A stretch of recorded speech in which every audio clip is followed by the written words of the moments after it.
বাবরে ছেলেমেয়ে পিকনিক করতে এসে গান তো ভালো বাড়িয়েছে মনে হচ্ছে আমার কপাল আর পিকনিক পিকনিক নাই কাজই তো শেষ না ভালো লাগার কাজ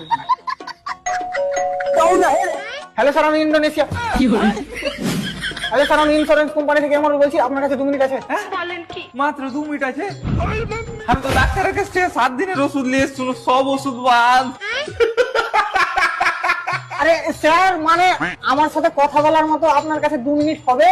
ও ঠিক আছে বলো। হ্যাঁ স্যার আপনি লাইফ ইন্স্যুরেন্স করে নিন। ঠিক আছে, এতে কি কি ফায়দা পাবো? ফায়দা বলতে স্যার আপনি মরলে টাকা পাবেন। মরার পরে কি করে টাকা পাবো? তুই আমার সাথে যাবি নাকি উপরে?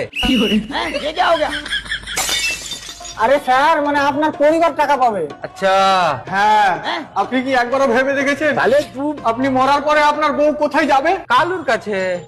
হ্যাঁ ওই শালি আজ সকালে কালুকে চোখ মারছিল, আমি আজ দেখেছি। ইন্স্যুরেন্স করবো না ভাই আমি। আরে স্যার আপনি